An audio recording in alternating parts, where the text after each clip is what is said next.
We start off with episode 27, A Gilded Cage, and it's just a big old noir homage. Unfortunately, it's a little bit less Sin City and a bit more Sin City, A Dame to Kill For. Oh, what a disappointment. Poor Lady Gaga, and Eva Green, and Christopher Lloyd, and everybody involved with this film. Except for Mickey Rourke. I still haven't forgiven him for Iron Man 2 being so boring. And also Passion Play. Jesus Christ, Passion Play. Oh, Mickey Rourke. Oh, Bill Murray. Megan Fox. Why?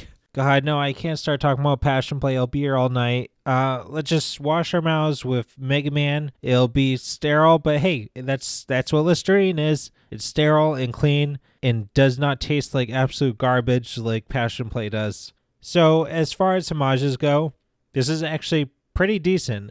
Aesthetically, it works really well.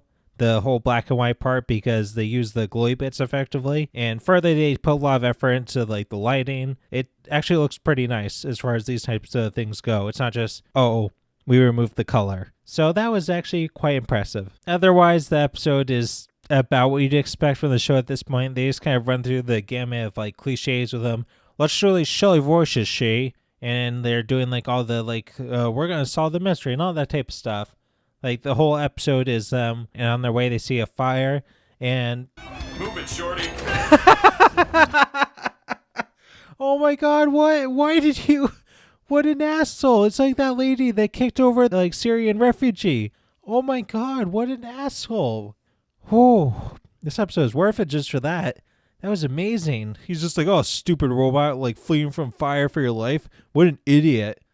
Oh, wonderful. Turns out these people, though, thankfully, are being controlled not by Hypno Woman, though they do the whole thing like, oh, was it Hypno Woman? Is she a good guy? Is she a bad guy?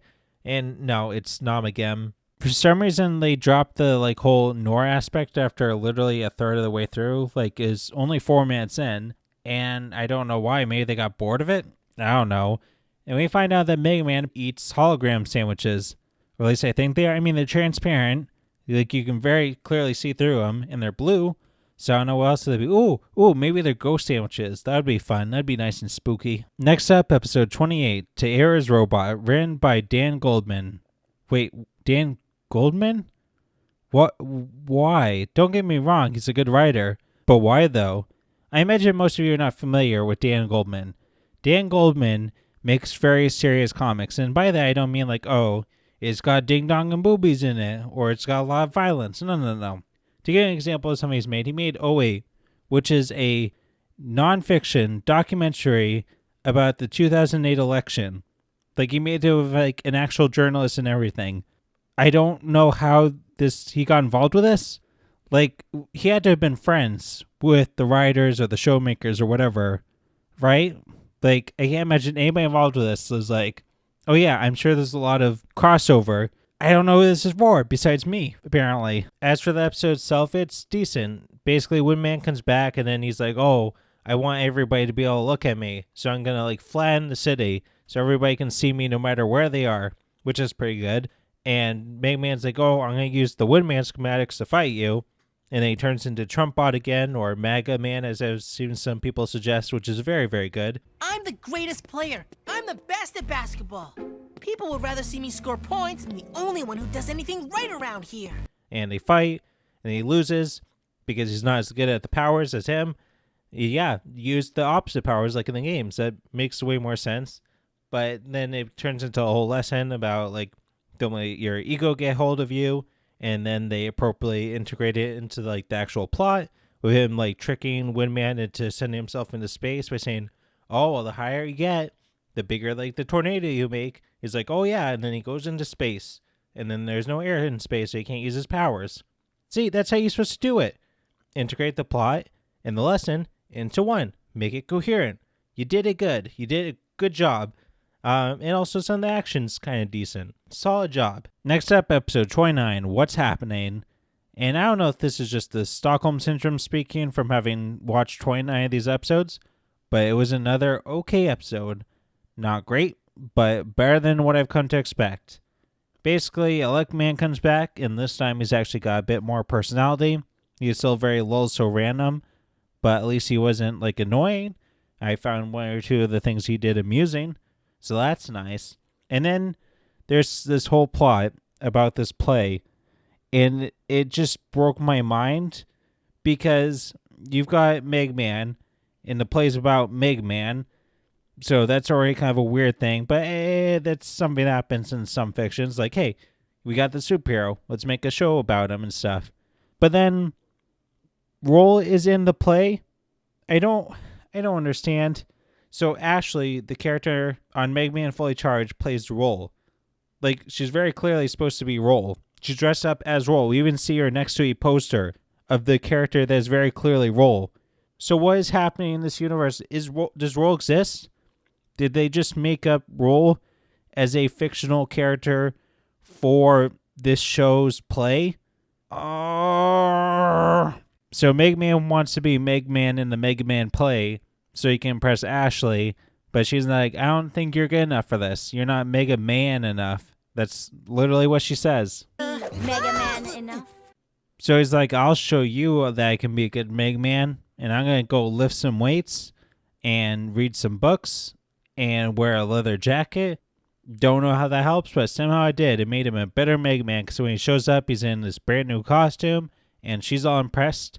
And this is actually kind of cute because it's very clearly made out of cardboard, and it's like a little too big. Like, they actually took the time to make a new little outfit instead of just reusing the previous asset, and I appreciated that. So she's like, okay, you can be Mega Man the Mega Man play. So cut to the night of the Mega Man play, and Sergeant Racism shows up, and he just goes to sit down and plays just the most ominous, evil music you'll ever hear. I get it. He's evil.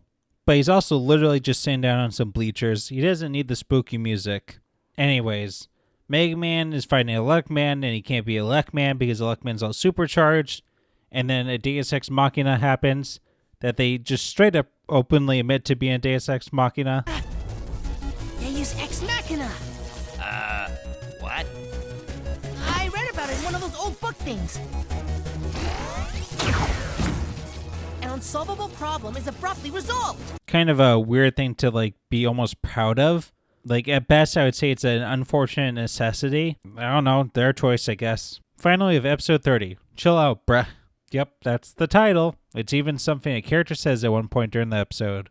Chill out, bruh. God, I hate Booger Kid so much. He's so gross, and he's just awful. He's like if you took Komugi, kept the boogers and the kind of obnoxious voice, but none of the actually good things about her character. They're the reasons why people like her. God, he's awful. I will give him this. I can't believe I'm saying this. I got a very good chuckle out of a good Tamaki pun. There's no Aki in team.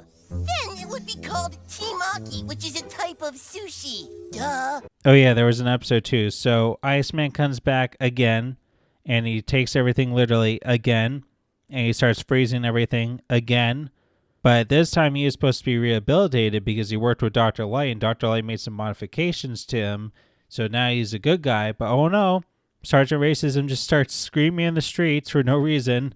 Mad robot on the loose! Don't harm these innocent school children. I still don't understand how doing stuff like that helps him in any way. It doesn't even help him in the specific instance. He just walks over, pats Iceman on the back, attaches a little thing to him, and then walks away. Didn't matter if there's people around. So, I don't know, maybe he just finds it fun.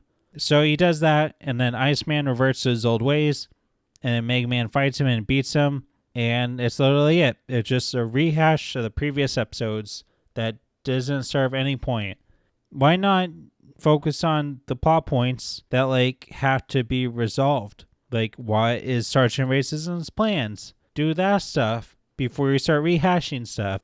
Like, you should do rehash stuff when you run out of ideas. Not, we need to just fill the void. Especially with a show that could get canceled. Whatever, they can do whatever they want.